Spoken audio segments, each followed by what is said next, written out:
कृपा सिंधु नररूप हरि महामोहतम पुंज जासु वचन रवि कर निकर धन्य धन्य सतगुरु सुखदा महिमा कही न जाय। जो कछु कहूँ तुम्हारी कृपा मोते कछु न बसै। बोलिए प्रेम से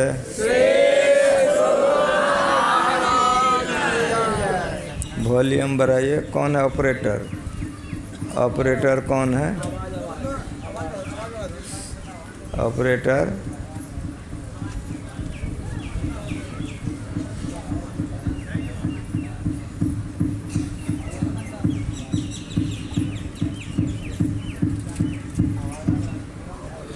बोलिए प्रेम से। सत्संग में पधारे पवित्र आत्माओं, जिस ज्ञान के गंगा में हम लोग स्नान कर रहे थे, इस ज्ञान को इस धरातल पर लाने में गुरु महाराज जी को बड़ा कष्ट हुआ है।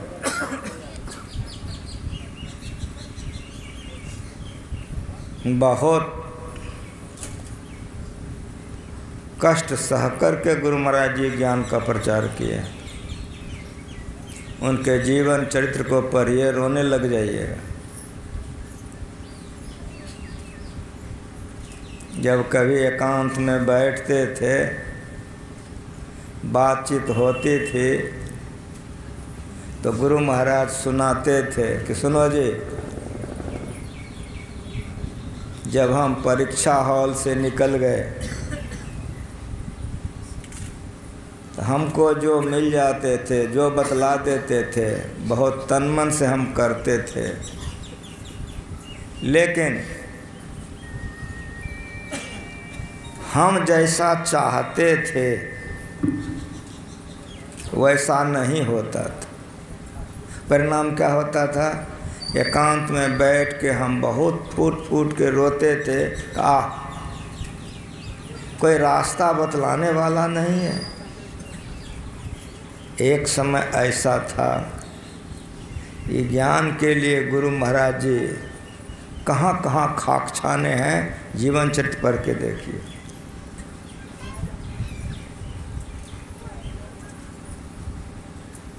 गुरु महाराज जी ने कहा सुनो, जब बाबा साहब से हमारी मुलाकात हुई,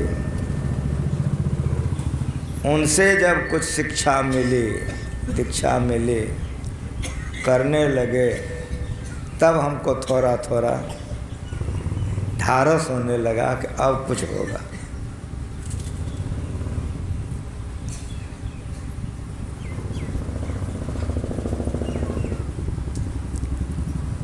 बाबा साहब बहुत करे थे। बाबा साहब के साथ गुरु महाराज कुछ दिन रहे। बाद में बाबा साहब के आदेश हो गई, आज्ञा, कि अपने घर में जाकर करो।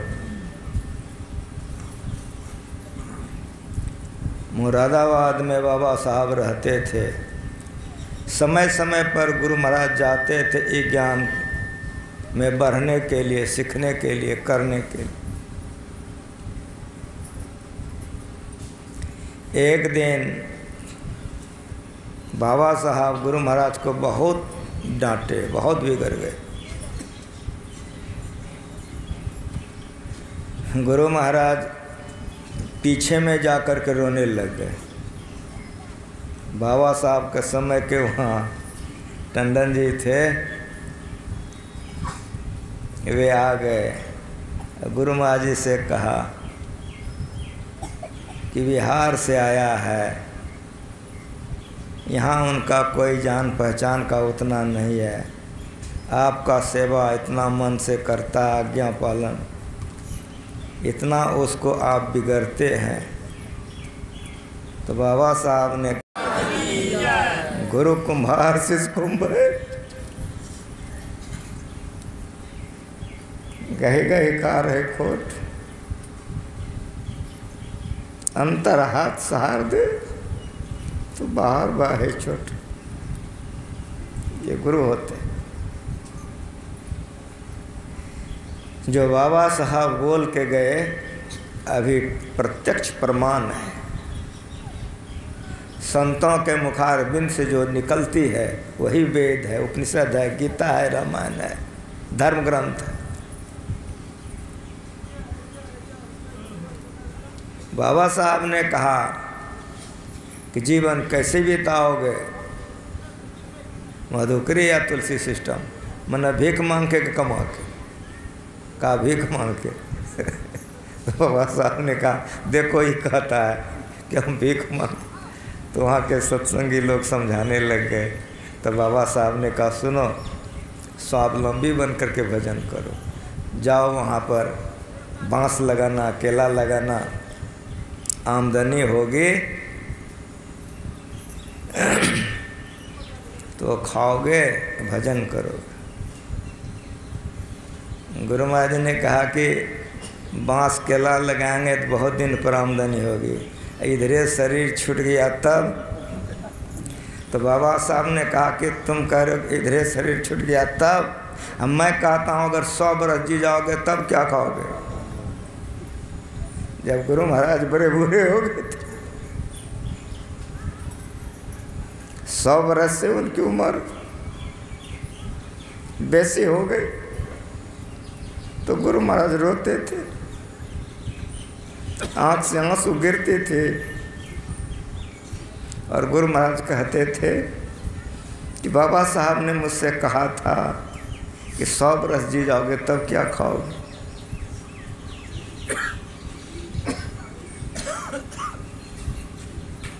गुरु महाराज बांस लगाए, केला लगाए। अभी हम लोग आपके यहाँ खमखौल आ रहे थे, मेरा जो सारथी है रथ चलाने वाला, रिटायर्ड फौजी है, भंगाहा से हम टप रहे थे। पूछा कौन गांव है, हम कहे वही गांव है जिस गांव में गुरु महाराज जाके बच्चों को पढ़ाते थे। कहा क्या कहते हैं, हम कहे ठीक कहता। जब गुरु महाराज जी बांस केला लगाए, कर्जा हो गया था, तो घोड़ा पर चढ़ के जाते थे गुरु महाराज, अब भंगाहा के बच्चों को पढ़ाते थे।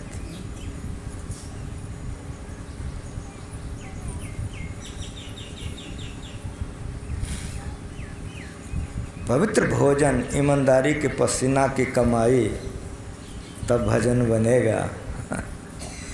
बहुत कष्ट से गुरु महाराज जी ज्ञान का प्रचार किए।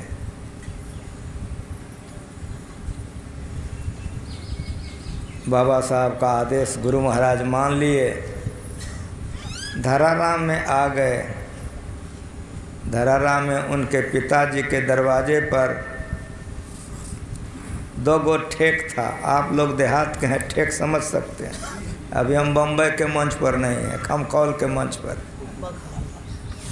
कोई बखारी कहता है अपने अपने भाषा में, जिसमें एक बहुत मन अनाज आप उसमें रख सकते हैं, सैकड़ों मन। 2 ठेक गुरु महाराज जी के दरवाजे पर थे। एक ठेक में तो अनाज भरा हुआ था, एक ठेक खाली था। उसी में बैठ करके ये गुरु महाराज जी ध्यान करते थे। यह तन कर फल सुने हैं कि नहीं, यह तन कर फल, तब उल्टा क्या होगा, तो निर्विषय भाई। आँख खोल करके विषयों में दौड़ते हैं, आँख बंद करके निर्विषय की ओर चलना होता है। आँख बंद करके गुरु महाराज जी ध्यान करते थे।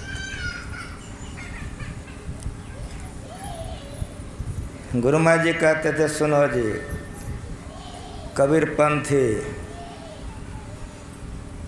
रामानंदी, ऐसे सब साधु हमारे गांव में बहुत, वे बुजुर्ग लोग हमारे पास आते थे मिलने के लिए। जब गुरु महाराज सुनाते थे उन बुजुर्गों को, तो वही लोग प्रचार करते थे कि रामानुग्रह है तो बड़ा छोटा, लेकिन बात तो हम लोग जानबो न करते हैं, ऐसा सब बताता है कि बहुत पते का बात बताता है।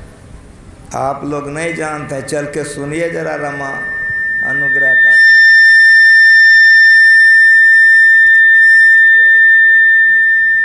ये ऑपरेटर ठीक नहीं है, ऑपरेटर भाग जाता है। क्या है, एक तो ऑपरेटर को कुर्सी दे दीजिए, उस जगह बैठेगा।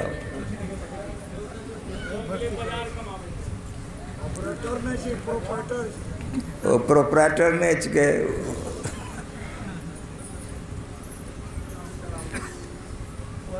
जो गाड़ी चलाएगा उसी को न गाड़ी मान कहिएगा कि नहीं, तो वहाँ ठीक कर रहा तो ऑपरेटर कौन होगा।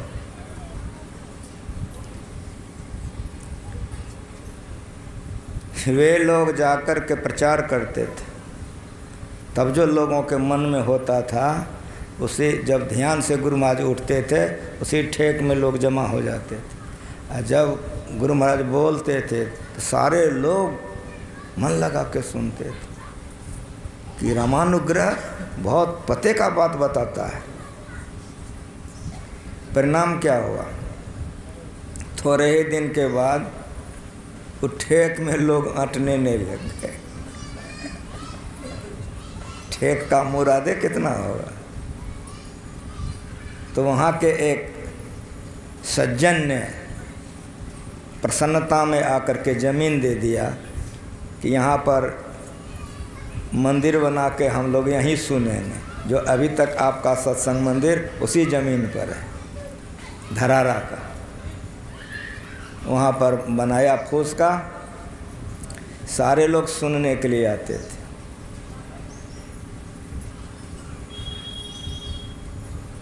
ये ज्ञान को बड़ी धैर्य से प्रचार किया गुरु महाराज जी। इस ज्ञान को करते थे और करवाते थे, सुनाते थे, अपने सुनने के लिए जाते थे।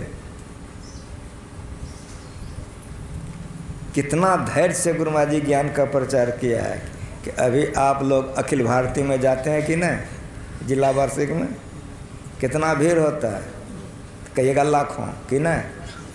लेकिन अखिल भारतीय जो आपका शुरू हुआ है, लिखा हुआ है अभिनंदन ग्रंथ पर ही, प्रथम अखिल भारतीय में 51 आदमी थे। 51, यदि 51 पूर जाए तो हमारा अखिल भारतीय हो गया कि नहीं, सो बोलिए।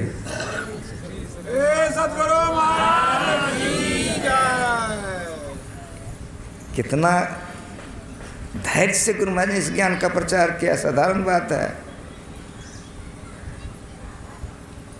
64 में हम आयत गुरु महाराज ने कहा अभी पढ़ो, 65 में आयत का अभी पढ़ो, 66 में आयत तो 1 महीना पर भजन भेज दिए और तब तो रहने ही लग गए। तो 64 से अभी तक का इतिहास हमारे हाथ में है। जब से मैंने भजन भेज लिया, मालिक अपने चरणों से हमको कभी दूर नहीं किया।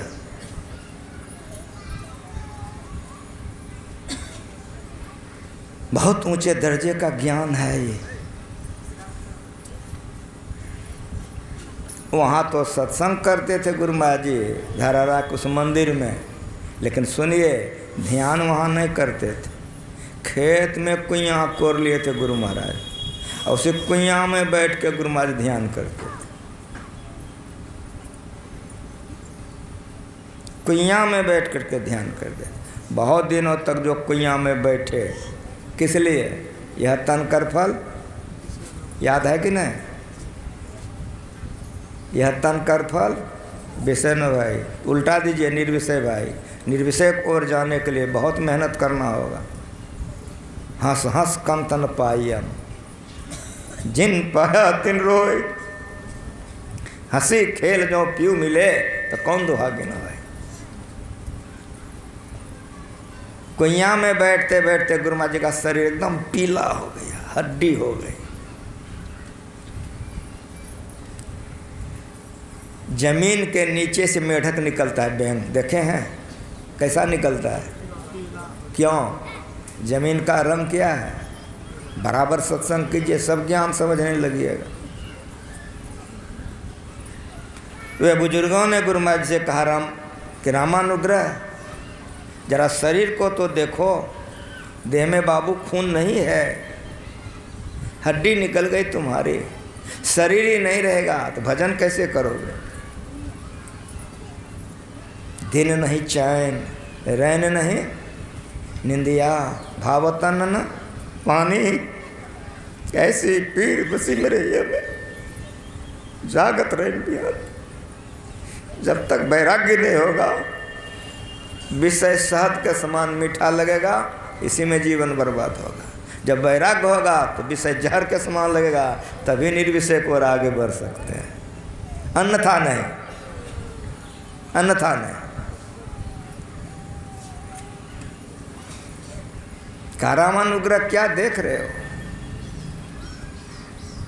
शरीर को जरा देखो, शरीर में तुम्हारा खून नहीं है, पीला हो गया शरीर, हड्डी निकल गई,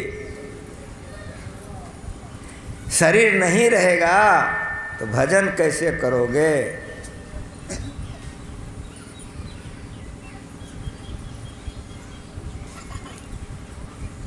तब गुरु महाराज जी दूसरे जगह का चुनाव किया। गढ़ है, गढ़ बहुत बड़ा बगीचा, भयंकर था वो। गुरु महाराज कहते थे कि दिन में भी लोग वहाँ नहीं जाते थे, डरते थे। उसी में एक झांक था टीला, उसी झांक में टीला पर बैठ के गुरु महाराज जी ध्यान करते थे, जिसके लिए शरीर मिला है। कुछ दिनों तक वहाँ किए, गाय चराने वाला, भैंस चराने वाला, गचरवा भैंचरवा सबका नज़र पड़ गया। जब गुरु महाराज जाते थे तो ये लोग पीछा करता था।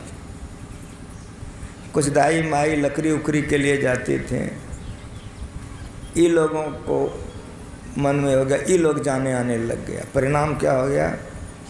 वहाँ की एकांतता में दिक्कतदारी हो गई।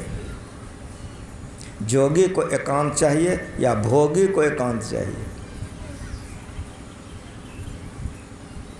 एकांत में भोगी अपना जीवन बर्बाद करके रसातल चला जाता है, और एकांत में जोगी बैठ करके जोगी करके महान बन जाता है। एकांत चाहिए। जब वहाँ उनको अभाव हो गया, दिक्कतदारी हो गई, उस जगह का भी गुरु महाराज ने परित्याग कर दिया। मनिहारी के श्मशान घाट में गुरु महाराज जी ध्यान करते थे। अभी भी आप लोग अगर कोई मनिहारी गए हैं या जाके देख लीजिए कि आपका जहाँ पर आश्रम है उसके 10 रस्सी पर अभी भी मुर्दे जलते हैं, अभी भी। हाँ, फर्क यह हो गया कि अब स्वर्ग बन गया, उस समय डर से दिन में भी लोग नहीं जाता था। इतना भयावह स्थान था जहाँ आपका आश्रम है। जो पाठ आप लोगों ने सुना है, उस पाठ का अंतिम है कि और एक गुप्त मत, सबय कहों कर जोर, शंकर भजन बिना नर भक्त न पावे मोर। गुप्त मत है। शंकर चैतन्य वृत्ति को जोड़िए। कहाँ कैसे? गुप्त है। सातों कांड रामायण कोई पढ़ ले, जब तक गुरु नहीं करेगा ये कर नहीं सकता। 18 अध्याय गीता कोई पढ़ ले, समंकाय शिरोग्रीवं धार्यं अचलं स्त्रिह संप्रेक्षनास्काग्रं सदृशश्चानवलोकयन्। देखो 200 दिशाओं को छोड़कर देखो, कहाँ देखो? गुरुगम में है, गुप्त है। उस श्मशान घाट के एकांत में गुरु महाराज जी बैठ करके जो गुप्त था, गुरु महाराज ने उसी श्मशान में प्रकट कर लिया। ज्योति जो गुरु महाराज जी को मनिहारी में प्राप्त हुआ है, प्रकाश की प्राप्ति मनिहारी में गुरु महाराज जी को हुआ है। उस श्मशान घाट बाबा साहब आते जाते रहते थे।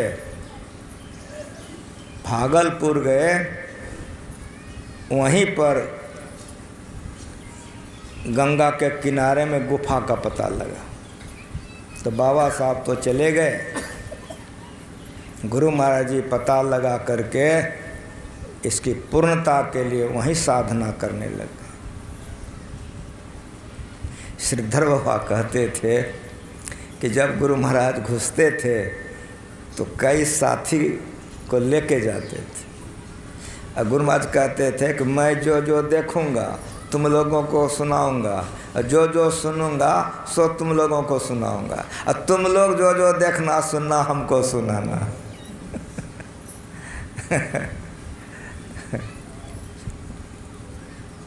उसमें बैठ के गुरु महाराज जी ध्यान करते थे। इसी के लिए शरीर मिला है। ये शरीर किस लिए मिला है? इसी के लिए शरीर मिला है। दृष्टि योग की साधना राजेंद्र बाबू से गुरु महाराज जी ने लिया था। उसी गुफा में बैठ करके दृष्टि योग की साधना, सब योग की साधना गुरु महाराज करते थे।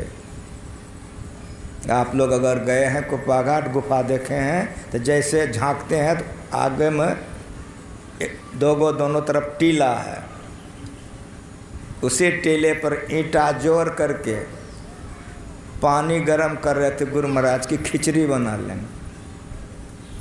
उसी समय में राजेंद्र बाबू आ गए जिन्होंने उनको ये गुप्त मत बतलाया था। गुरु महाराज जी उठ करके प्रणाम किए। जैसे प्रणाम किए कि राजेंद्र बाबू बिगड़ गए। घर छोड़ दिए हो, कारोबार छोड़ दिए हो, पढ़ाई छोड़ दिए हो, बाबा जी बन गए हो, खाली पेट।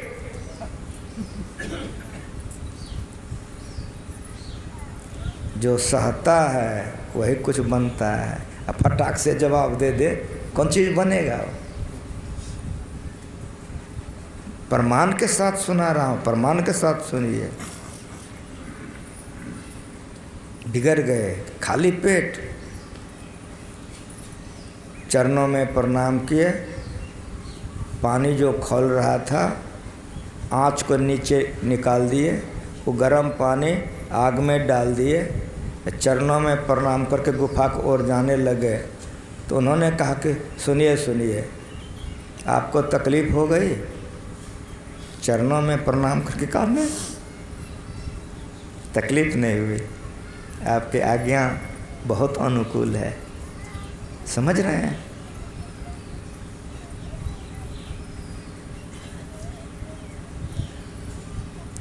उसी गुफा में गुरु महाराज जी ने मनुष्य शरीर की सार्थकता की प्राप्ति कर ली। जिस तरह से भगवान बुद्ध को बौद्ध गया में बौद्धत्व की प्राप्ति हो गई तो बुद्धों के लिए वह सिद्ध पीठ हो गया, उसी तरह से मनुष्य शरीर की सफलता गुरु महाराज ने कुप्पाघाट में किया। इसलिए हम सत्संगियों के लिए कुप्पाघाट सिद्ध पीठ हो गया। बहुत दिन तक ये गुप्त रहा। जब प्रचार के सिलसिले में गुरु महाराज जी के मुख से निकल गया तब लोगों के मन में हुआ, ओ यहाँ कुछ बनाना चाहिए, यहाँ कुछ बनाना चाहिए। 61 ईस्वी से बनाना ही शुरू हुआ है कुप्पाघाट। 61 ईस्वी से। इतने दिन तक गुरु महाराज जी गुप्ते रखे थे।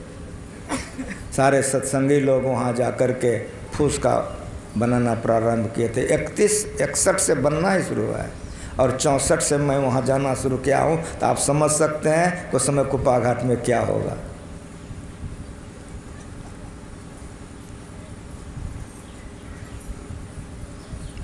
अभी अशोक बाबू जीवित हैं। अशोक बाबू के दादाजी जीवित थे, हमको उनसे मुलाकात थी। वे पेशकार थे कचहरी के, पेशकार साहब लोग कहते थे। उन्होंने गुरु महाराज जी की बड़ी सेवा की थी, बहुत सेवा उन्होंने की थी पेशकार साहब ने।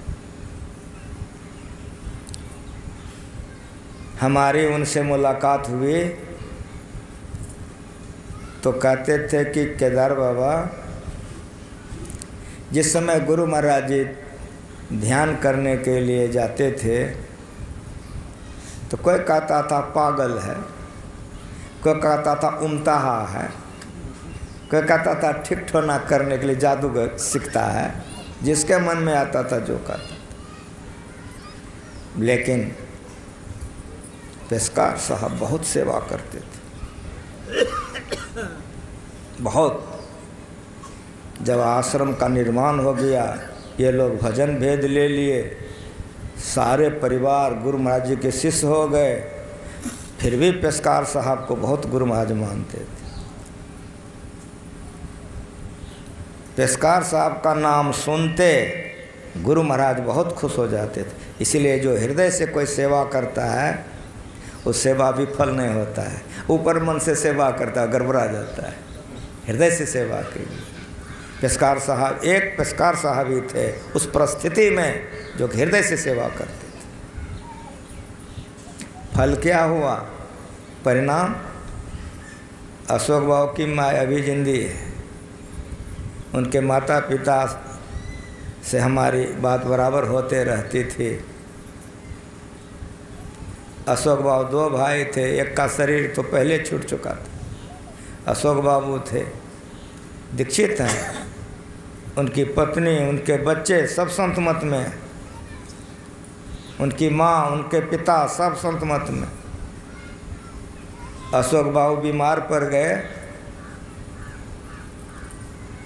हम लोगों को खबर मिली, इलाज चलते रहा। लेकिन एक दिन ऐसी स्थिति हो गई अशोक बाबू की कि बहुत से डॉक्टर आए, देखे सुने। डॉक्टरों ने कहा कि अशोक बाबू का उम्मीद कम रखिए। सब माइए बाप बैठे हैं, जैसे बेटा के लिए कह देगा कि उम्मीद कम रखिए, कलेजा कैसा होगा? हंसिएगा कि रोइएगा? किसी बात को हृदय से सुनिए। अशोक बाबू की माँ जैसे सुनी, सीधे वहाँ से चल दी। गुरु महाराज जी लेटे हुए थे, मसहरी गिरी हुई थी, गुरु महाराज जी अंतर्मुख थे। बढ़िया सीधे चौकट में मारे ठाए माथा। हजूर इतना दिन सेवा किए, सत्संग किए, कुछ मांगबो किए हैं? एक बेटा था मरिए गया, अशोके एक गो है। यदि अशोक को कुछ हो गया तो यहीं माथा फोड़ के मर जाएंगे। संशयवा घसक गए, हम लोग सब घसक गए। काहे तो खबर मिल चुकी थी। ऐसी माँ को कौन समझा सकता है? किसके कलेजे में दम है, कैसी माँ को समझा? वो जो बहुत चिल्ला रहे थे, गुरु महाराज जी करवट बदले कि संशयवा दौड़ गए। कौन चिल्ला रहा है? तो पेशकार साहब की बहू। नाम लेते गुरु महाराज के, पेशकार की बहू जी सरकार रो रही है, उठा के बैठाइए हमको। तुरंत बैठ गए। तब संशयवा ने कहा, हजूर अशोक बाबू 2 भाई में एक के भाई हैं और डॉक्टर उसको जवाब दे दिया है। तुरंत माता जी को बुलाए कि प्रणाम करो। कहा कि अशोक बाबू की माँ रो रही है। गुरु महाराज जी ने देख लिया, कहा अशोक को कुछ नहीं होगा। जैसे कहा कि अशोक को कुछ नहीं होगा तो संशय का काम बन गया आपका। अब मत रोइए, बाहर में जा कर के बैठिए, आप बाहर में जाकर बैठिए। लेकिन ऐसी माँ बैठेगी, रो रही थी। थोड़े ही देर के बाद पोता आ गया, दादी तो हाँ बाबू आँख खोल दिया, तुम्ही को खोज रहे। अभी मौजूद हैं। मैं यहाँ आ रहा था तो अशोक बाबू की पत्नी बैठी थी। हम कहा क्या समाचार है? कहा बाबा आपका खबर हम दे दिए हैं उनको। एक दिन वो जो आप लोग जाते हैं कुपा घाट का जो मेन गेट है मस्जिद के पास में, बहुत कड़ाके की गर्मी थी। एक तो गमछी पहन करके अशोक बाबू गेट बनवा रहे थे, मजदूर चला रहे थे। हमारी नज़र पड़ गए। हम कहा अशोक बाबू तो हाँ, यदि आप जिंदे नहीं रहते तो ये गेट कौन बनाता? हम बात कर रहे थे कि उसकी माँ उधर से आ रही थी। 3 बजे रामायण पाठ होता है पर डे कुप्पा घाट में, सत्संग 3 बेला होता है। वो रोज़ आती है, वो लोग आती है, उसकी पत्नी, उसकी माँ सब। तो हमको कहती है कि बाबा हमरो बेटा की सिखाए छो। तो हम कहे माता जी अशोक बाबू से कह रहे थे कि आप अगर जिंदे नहीं रहते तो गेट कौन बनाता। तो हाँ बाबा ये तो भीख मंगा हुआ हमारा बेटा है, तो खत में था। समझ रहे हैं? ऐसी मरने को मरे ये गुप्त मत है। आँख बंद कीजिए, तरे तर चले जाइए। जो मरने के लिए जान गया वो अमर हो गया कि नहीं हो गया। जा मरने से जग डरे मेरो मन आनंद, कब मरी हो कब पाई हो पूरन परमानंद। आश्रम की बोले है ऑपरेटर।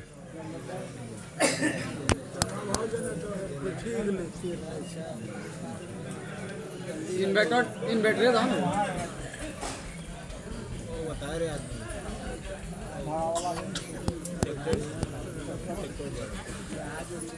लिए प्रेम से आश्रम का प्रारंभ निर्माण जब हुआ था, जब गुरु महाराज जी वहाँ रहते थे तो बड़ी असुविधा होती थी।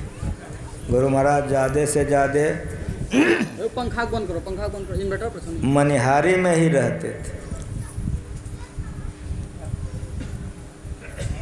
संत सेवी बाबा 10 वर्ष मनिहारी में रहे।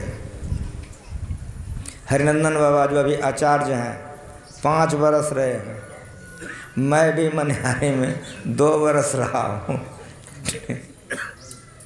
आश्रम निर्माण हुआ, उतनी सुख सुविधा नहीं थी, लेकिन होते होते देख रहे हैं स्वर्ग बन गया। जब शाही बाबा व्यवस्थापक बने, इसके पहले राम सुंदर सिंह व्यवस्थापक थे। शाही बाबा 71 में आए हैं। 66 में जब मैं रहने लग गया तो राम सुंदर सिंह वो राजपूते थे, बहुत करियल थे, बहुत करे दिमाग के थे। वो बड़ा बाबू थे कचहरी के। गुरु महाराज जी का भोजन बनाने के लिए कोयला फोड़ना था। तभी आप लोग नहीं देखते हैं घंटी बज जाता तब आप लोग सुरियाने लगते हैं। ध्यान की घंटी बज जाए क्या मजाल है, कोई बोल लेगा कुपा घाट में। राम सुंदर सिंह इतने करे थे। गुरु महाराज जी का भोजन बनाने के लिए कोयला फोड़ रहा था, तुरंत पहुंच गया। कोयला क्या फोड़ रहे हो? तो गुरु महाराज जी का भोजन बनेगा। का घंटी बज गई, ये नहीं सुना तुम? गुरु महाराज जी का भोजन नहीं बनेगा, छोड़ दो। तो भोजन कैसे बनाएंगे? कहा हम नहीं जानते हैं, रखो। गुरु महाराज जी का भोजन बनाने में रोक दिया, कोयला नहीं फोड़ने दिया। इतने करे थे। आश्रम की ऐसी स्थिति थी जो आंखों देखा सुना रहा। कोई चटका पहन के भूल जाए, कोई आवाज़ कर दे, मजाल किया है। कोयला नहीं फोड़ने दिया। ये खबर गुरु महाराज जी को मिली, जाके कहा। गुरु महाराज ने कहा कि राम सुंदर सिंह ठीक के कहा है, पहले काहे ने तोड़ के रखा था। अगर खुद टेलर वर रहेगा तो कर्रू की करेगा। इतने करे थे गुरु महाराज जी सिद्धांत में। एक चौका के बाद जब साईं बाबा वहाँ रहने लग गए तो 2 चौका हो गया। गुरु महाराज जी का भोजन यहाँ बनने लग गया, संपूर्ण आश्रमवासी का भोजन उस चौका में बनने लग गया। उस चौका का नाम हो गया साहिबा का चौका। साहिबा वहीं खाते थे, आश्रमवासी खाते थे। उधो बाबा एक रसोईया थे। वे बड़े सरल दिमाग के थे, बड़े भले, वही रसोई बनाते थे, सबको भोजन करते थे। होते होते उधो बाबा बीमार पड़ गए, इलाज कराने लग गए। उस जमाने में, अब तो हमारे कुप्पा घाट के बगले में न बड़का हॉस्पिटल हो गया, बहुत पीछे बनी है। उस जमाने में आप लोग भागलपुर का घंटा घर देख रहे हैं, वहीं हॉस्पिटल है। उसी हॉस्पिटल से इलाज कराने लग गए हम। ये बड़ा वाला हॉल आप लोग देख रहे हैं बाहर में, जब अंदर में अटाव नहीं होने लग गया तब बड़ा वाला हॉल के लिए ईंटा उटा गिरा था कि यहाँ हॉल बन जाना चाहिए, भीतर वाले में अटाव नहीं होता है। उद्धव बाबा का जब इलाज कराने गए तो डॉक्टर ने कहा कि इसको टीबी हो गया है। एक बार अगर उद्धव बाबा वाह करते थे तो खून से गिलास भर जाता था। डॉक्टर ने जब जांच पड़ताल किया, कहा कि दोनों लम्से ख़त्म है इनका बचने का कोई उम्मीद नहीं है, इनका इलाज भागलपुर में नहीं हो सकेगा। हमको कहा कि आप अपना मरीज ले जाइए। उस समय छोटा होने कारण बाहरी काम करना पड़ता था, सब करते थे। वहाँ से आए, साहिबा को सुनाए कि ऐसे ऐसे डॉक्टर कह रहा है, अब क्या करें। अब उस ज़माने में टीबी का बड़ा छुआछूत था, जैसा अभी नहीं देख रहे हैं कि गांव का गांव सरपट हो रहा है, उसे टीबी में गांव का गांव सरपट हो जाता है। अब किसी को टीबी हो गया तो यही दुर्दशा थी, कोई देखने वाला अभी जैसे नहीं है, वैसे टीबी किसी को हो जाए तो घर से बाहर कर देता था। जो हमारे उम्र के लोग हैं जानते हैं।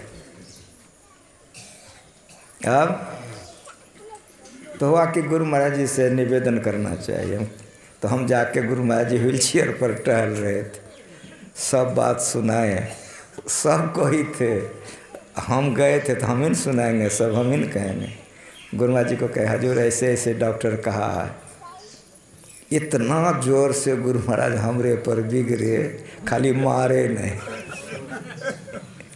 इतना जोर से बिगड़े, इतना जोर से बिगड़े, क्या क्या कह दिए, सब सुन लिए। हम सटक फिरार हो गए। अब क्या करेंगे, मन हो गया कन्मुहा। जाके साहिबा कहे कि गुरु महाराज तो इतने बिगड़ गए कि ऐसी ऐसी स्थिति हो गई, और डॉक्टर कह रहा है कि मरीज ले जाइए, नहीं तो हम रोड पर रख देंगे। तो साहिबा बोले कि सुनो, एक काम करो, जहाँ अभी हॉल है काकू वहीं पर तिरपाल लगा दो, और तिरपाल लगा के तो चौकी लगा दो, वहीं उद्धव दास को ला के वही चौकिया पर रख दो। उस समय वो जंगलात था, वहीं तिरपाल लगवाए, चौकी लगवाए। गए डॉक्टर को कहे तो कहा कि केदार जी एक बार इनका सब चीज़ ले लेने दीजिए, हम जो रेफ़र करेंगे इस पर आपको वहाँ पर सुविधा मिलेगी। तो सब कुछ खून पेशाब पैखाना जितना जांच होता है सब ले लिया, का आप ले जाइए, स्थिति गंभीर है, इसीलिए आपको मैंने करा से कहा था, मन पर मत रखिए, हमारा मरीज ले जाइए। ले गए, कहा कि आप परसों आइएगा, रिपोर्ट बनेगा परसों, हम कागज़ बना देंगे, तब बाहर ले जाइएगा, अभी बाहर मत ले जाइएगा। हम कहे जी, यहाँ ला करके वहाँ दे दिए उद्धव दास जी को। तीसरे दिन हम गए कि सर कागज़ दिया जाए उद्धव दास जी का। कहाँ, सब कागज़ मंगाया, देखा, अरे कहा केदार जी, हम कहें कि जी गड़बड़ कर दिया ये लोग, बढ़िया रिपोर्ट नहीं आया है। एक काम आप कीजिए, जाइए कल मरीज को लेके आइए, फिर से सब कराना होगा, एक्सरा थूक सब एक रिपोर्ट बढ़िया नहीं है। चले गए, लाए, फिर सारा करवाए, जाके उद्धव बाबा को वहाँ पहुँचा दिए, सुता दिए। दूसरे दिन गए हम कहे सर कागज़ चाहिए, मंगवाया, सब देखा, गरम हो गया। डॉक्टर कहा कि एकदम अब हॉस्पिटल कैसे चलेगा, ये लोग इतना लापरवाही से काम करता है। कहा केदार जी, हम कहें कि जी, का एक बार और उद्धव दास को लाइए, रिपोर्ट बढ़िया नहीं आया। हम कहें कि जी सर। जा कर के गए, डॉक्टर अपने से उठा, अपने से एक्सरे करवाया सामने में कि क्या तुम लोग काम करते हो, मजाक करते हो, ऐसे मरीज मर जाएगा, क्या काम करते हो, काम हो सवास में करो, ठीक से एक्सरा करो। दोनों लंस का एक्सरा ठीक से करो। ठीक से एक्सरा कराया, अपने से गए, खकासा वाला भी, सब विभाग में अपने से गए, सारा अपने सामने में करवाए। करवा करके कहा केदार जी अब जो रिपोर्ट बनेगा बढ़िया बनेगा, आप कल आइए। डर के मारे सब कोई राते भर में रिपोर्ट तैयार कर दिया। दूसरे दिन हम यहाँ से तैयार होकर के गए रिपोर्ट लेने के लिए उनके ऑफिस में। जैसे हम पहुँचे कहा बैठिए, हम बैठ गए। कहा आपके आश्रम में भूत खेल होता है? हम कहे सर हम नहीं समझ सके कि भूत खेल होता है। कहा अरे ये देखिए जो मैं आपको बिगड़ा था कि दोनों लंस में एक लंस नहीं है, आप आश्रम उसको ले गए, ये दोनों लंस पूरा का पूरा कैसे हो गया? खखासा में, थूक में, किसी भी चीज में टीबी नाम का कोई चीजें नहीं है। अब जो हम आपको टीबी का कागज बना के देंगे तो कहाँ से देंगे? जैसे वो बोले, अभी तक याद है, जैसे हम उनके चैम्बर से निकले हमारा माथा पागल हो गया। हमारे मुंह से निकलता था योगक्षम बहाम्यहम्। हमको अब देह का सुध ही नहीं रहा। हाँ योगक्षम बहाम्यहम्, बस मेरे मुंह से यही निकलता था योगक्षम बहाम्यहम्। रोड पर हम जा रहे हैं, एक रिक्शा वाला रिक्शा रोक के उतरा, हमरा बाहीं पकड़ के ऐसे जाओ ना, घंटी नहीं सुनते हो? ये स्थिति हमारी हो गई। हम यही लिख रहे थे योगक्षम बहाम्यहम्। तब मेरे समझ में आया कि डांट केदार को नहीं पड़ा था, ये डांट टीवी को पड़ा था। समझ रहे हैं? ऐसे गुरु के आप शिष्य हैं, विश्वास कीजिए। नर्तन भव वारिधि कह बेरो, सन्मुख मरुत अनुग्रह मेरो, करंधार दृढ़नावा, दुर्लभ साज जौन तरय सकते हैं। हमसे सब बेसी जानते हैं कि नहीं? ये मत समझिए कि हम ऊपर में बैठ के हम बड़का बाबा हो गए। गुदरी में लाल गुरमा जी छिपा के गए हैं, गुदरी में लाल छिपा के गुरमा जी गए हैं। गुरु महाराज गुदरी में लाल छिपा के गए। ये मत समझिए कि हमको ऊंचा में बैठा है तो बड़का महात्मा हो गए, ये मत समझिए। हमसे आप लोग ज़्यादा जानते हैं। यह शरीर क्या है बार बार सुनते हैं, और ऐसा पाठ है ये कि प्रत्येक अखिल भारतीय जिला वार्षिक के मंच पर होता है। कहा है तो भगवान का उपदेश है, ये उपदेश भगवान का है, इसलिए सब जगह कॉमन पाठ है। जिसको जैसा अध्ययन है अपना बोलता है। नर्तन भव बारिधि कहाँ बेरो, भव संसार, संसार सागर तरने के लिए, आवागमन से छूटने के लिए, मोक्ष में जाने के लिए, जैसे समझिए ये शरीर आपका नाव है। ये दिया किसने है? तो कब हो करे, देने वाला वही है। जिसने को राम को शरीर दिया है, कृष्ण को, काली माँ को शरीर दिया है, दुर्गा माँ को, खूब बढ़िया से समझिए, उसी ने आपको शरीर दिया है। तो सब देवी देवता का देवी देवता है, वो है परमात्मा, वह ईश्वर है। मौज में आकर के दे दिया है। संसार सागर तरने के लिए नाव है। गुरु महाराज ने कहा कि बहुत अच्छा, नाव मिल गई, उस पर आप चढ़ गए। अगर हवा उल्टी हो तब नाव ऊपर जाएगी कि नहीं न जाएगी? जो मांस खाता है मछली, जो शराब पीता है, व्यभिचार करता है, खूब बढ़िया से समझिए, उसके लिए उल्टी हवा है। लेकिन जो पापों से बचकर का अभ्यास करेगा उसके लिए सुलटी हवा होगी। वो कौन कह रहा है? राम कह रहा है कि सन्मुख मरुत अनुग्रह मेरो।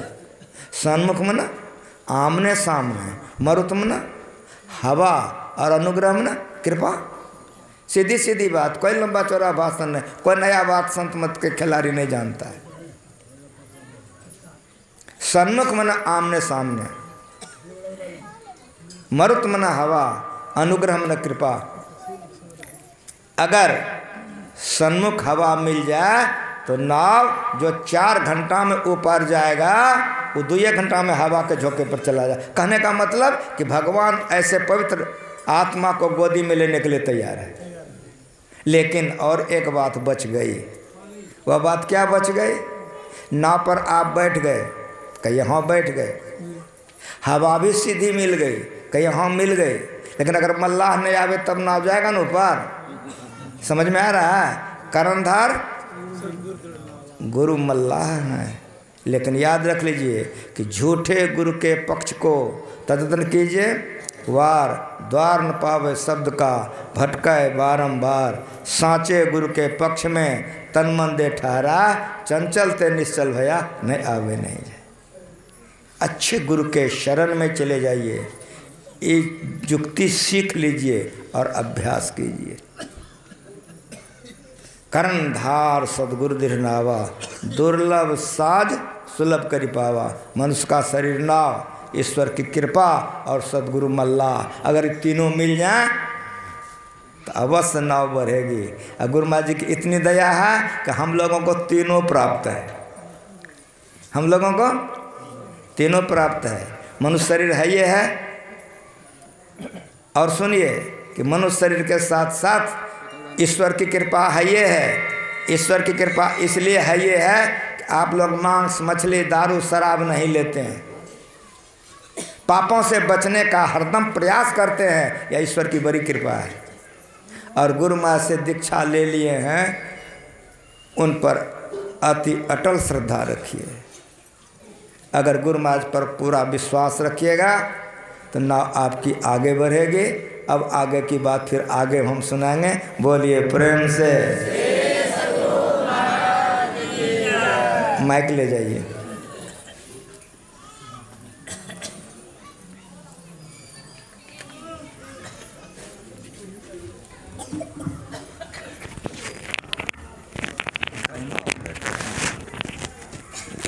देखा तो क्यों एक खोला क्यों खोले तेरा खोलो ना,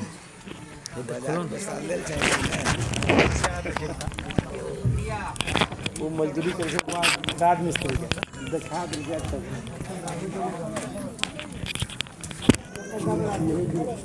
श्री सदगुरु महाराज जी की जय। बहुत खुशी की बात है, आप लोग समय देते हैं, इसके लिए आप लोग आभारी हैं। अब मात्र 3 दिन का सत्संग बच गया है हम लोगों के हाथ में, इसलिए इसी तरह आते रहें तो बड़ी लाभ होगा हम लोगों का जीवन में। अभी आप लोग सुन ही रहे थे मानव जीवन पर हमारे पूज्य बाबा गुरु महाराज का संस्मरण, और आप बीती कहानी सुना रहे थे, उसके द्वारा समझाने का कोशिश किया हम लोगों को मानव जीवन का। तो इसीलिए हम लोग अपने मानव जीवन को धन्य करना चाहते हैं। तो बस मात्र 3 दिन हम लोग समय दें तो हम लोगों को बहुत बड़ा लाभ होगा। अब आरती होगी, उसके बाद 6 से 7 बजे तक ध्यान का कार्यक्रम है, फिर उसके बाद संतवाणी के द्वारा हम लोग समापन करेंगे। बोलिए प्रेम से श्री सदगुरु महाराज जी की जय, श्री सदगुरु महाराज जी की जय, श्री सदगुरु महाराज जी की जय।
चंदन धूप दीप सब चीज झाझ मन मीन मजे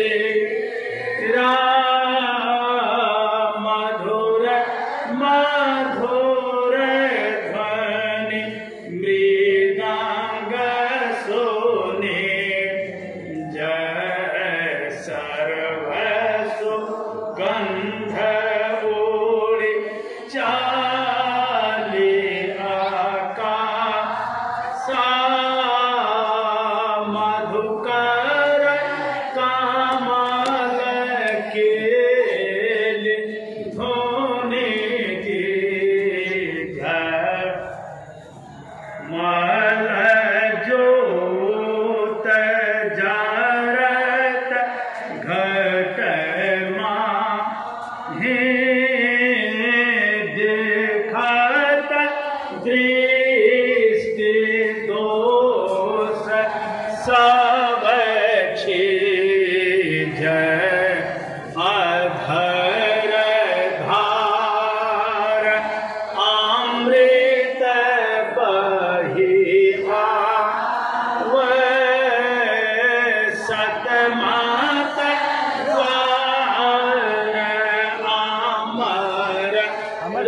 अमर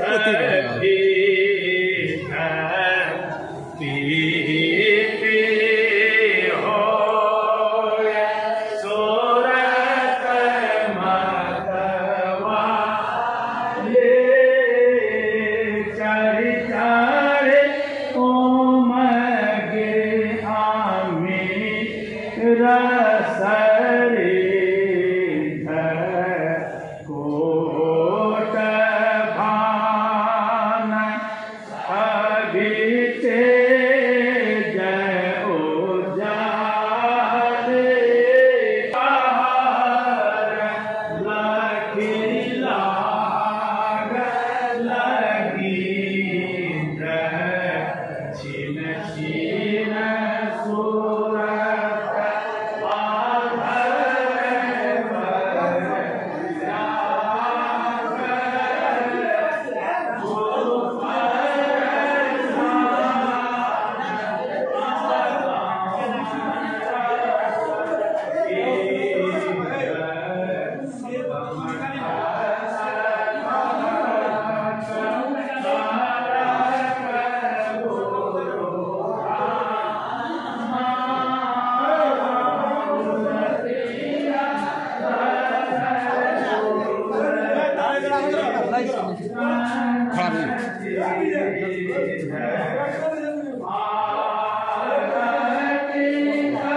मामा 1 मिनट मामा